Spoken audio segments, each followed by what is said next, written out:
전설야담. 소나기가 맺어준 인연.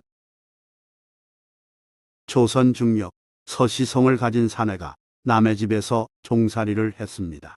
그는 힘든 일을 하면서도 불평하지 않았고 시키지 않아도 할 일을 알아서 처리했으며 늘 밝은 얼굴로 지냈습니다.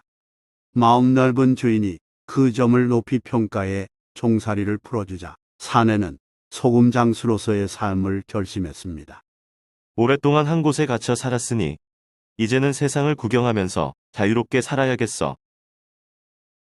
사내가 이곳저곳을 떠돌다 충청도 공주로 들어가 고개 하나를 넘어 들판을 거닐었을 때의 일입니다. 한 여인이 논에서 벼를 쪼아먹고 있는 새들을 내쫓는 모습이 보였습니다. 하지만 참새들은 이리저리 옮겨다니며 논을 떠나지 않았습니다. 얘들아, 저리로 가렴.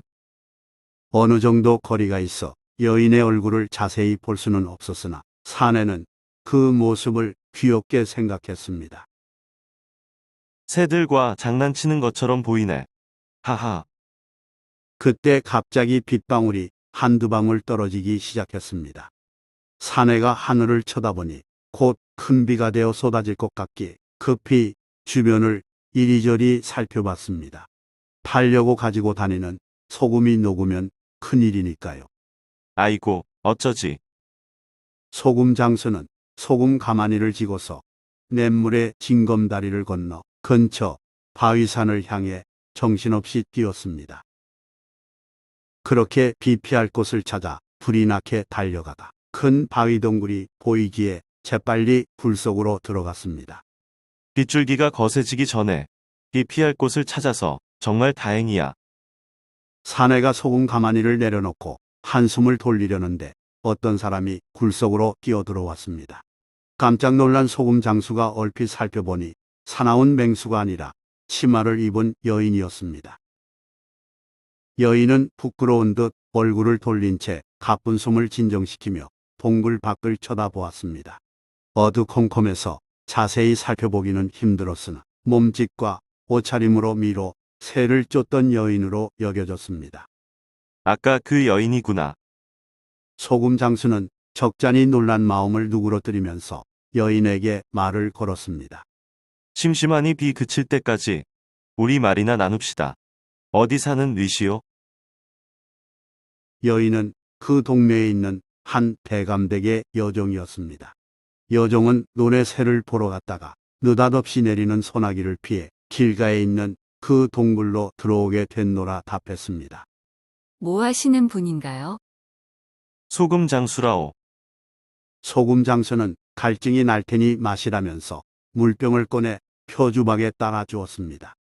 여종이 달게 마시며 고맙다고 인사하자 소금 장수가 수수께끼를 냈습니다.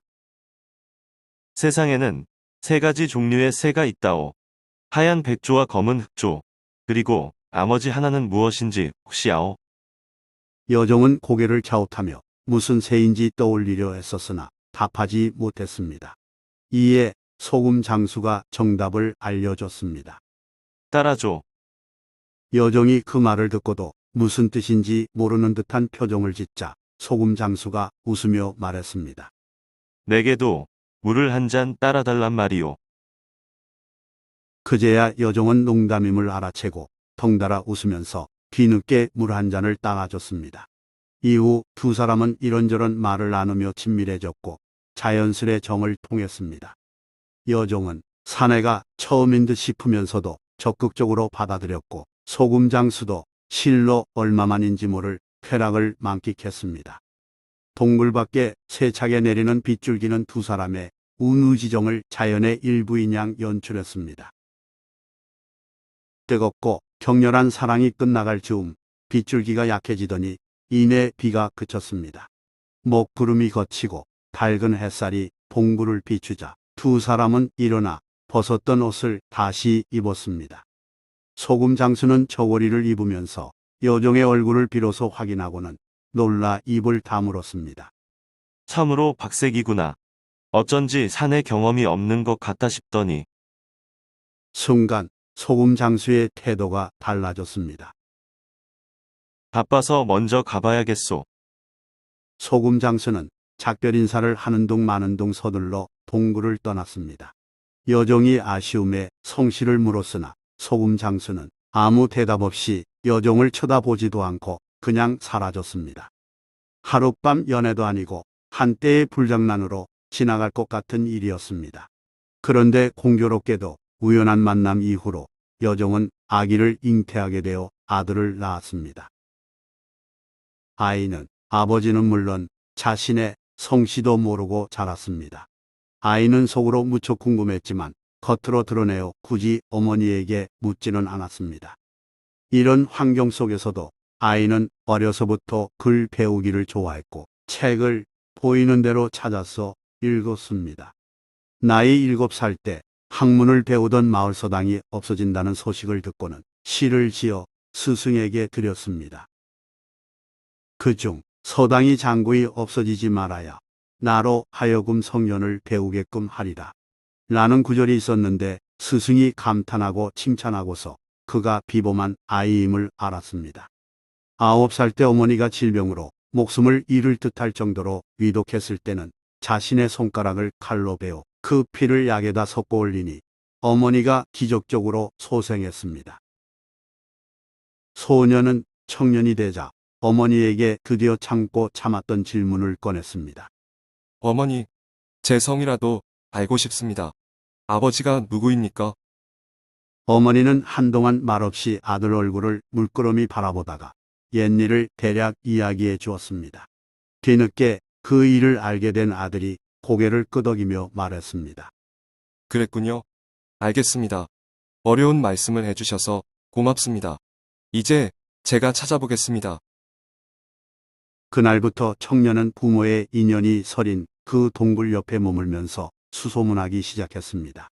누군가 지나가다 동굴을 쳐다보면 청년이 말을 걸어 슬쩍 떠보았습니다.